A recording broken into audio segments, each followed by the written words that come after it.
ಈ ಥರ ಇಟ್ಕೋಬೇಕು. ಅವಾಗ ಬೇರೆ ಥ್ರೆಡ್ಡು ಮಿಕ್ಸ್ ಆಗೋ ಚಾನ್ಸಸ್ ಇರಲ್ಲ.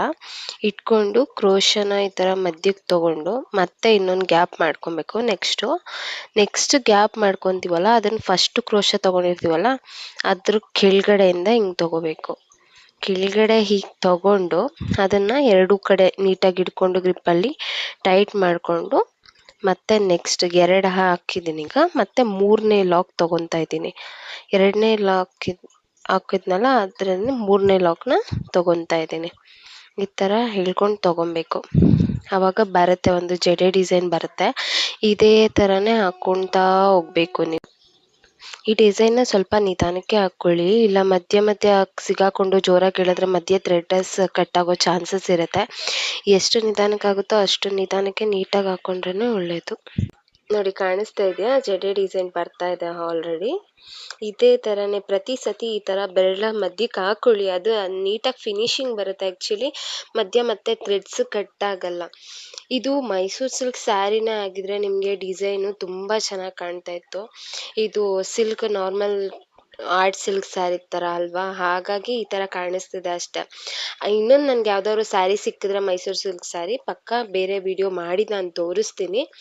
ಅಲ್ಲಿವರೆಗೂ ಡಿಸೈನ್ ಇವಾಗ ಮಾಡಿ ತೋರಿಸೋಣ ನಿಮಗೆ ಅಂತ ಅಂದ್ಬಿಟ್ಟು ನಾನು ಇದೇ ಸ್ಯಾರಿಲಿ ಮಾಡ್ತಾ ಇದ್ದೀನಿ ಅಷ್ಟೇ. ಸೇಮ್ ಪ್ರೊಸೀಜರೇ.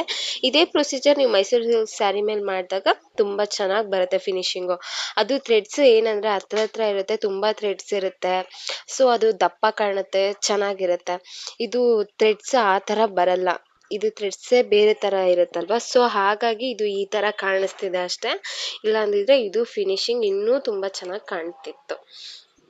ಆದಷ್ಟು ಎಷ್ಟು ಆಗುತ್ತೋ ಅಷ್ಟು ನಿಧಾನಕ್ಕೆ ನೀಟಾಗಿ ಹಾಕ್ಕೊಳ್ಳಿ, ಅರ್ಜೆಂಟ್ ಬೇಡ.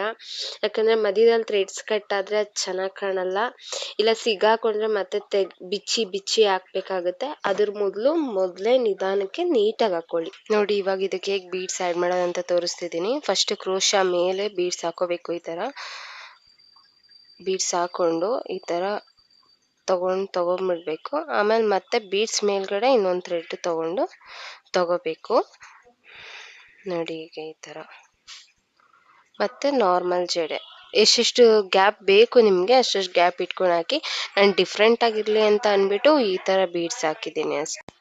ಸ್ಯಾರಿ ಫುಲ್ಲು ಇದೇ ಥರನೇ ಹಾಕೋಬೇಕು. ಫುಲ್ ಫಿನಿಶ್ ಆದಮೇಲೆ ಹೇಗೆ ಕಾಣುತ್ತೆ ಅಂತ ನಿಮಗೆ ತೋರಿಸ್ತೀನಿ ನೆಕ್ಸ್ಟ್ ನಾನು. ನೋಡಿ, ಎಂಡಿಂಗಲ್ಲಿ ಈ ಥರ ಹೇಗೆ ನಾಟ್ ಹಾಕೋಬೇಕಂದ್ರೆ ಈ ಥರ ಹಾಕೊಂಡು ನಾರ್ಮಲ್ ಡಿಸೈನ್ ಹಾಕ್ಕೊಂಡು ಈಗ ಲಾಸ್ಟಿಗೆ ಇದು ಬರುತ್ತಲ್ಲ ಅದನ್ನು ಹಂಗೆ ಟೈಟಾಗಿ ಇಟ್ಕೊಂಡು ಸ್ಯಾರಿನ ಉಲ್ಟಾ ತಿರುಗಿಸ್ಕೊಬೇಕು. ನೋಡಿ, ಇದು ಸೀದಾ ಡಿಸೈನು. ಉಲ್ಟಾ ತಿರುಗಿಸ್ಕೊಂಡು ನೋಡಿ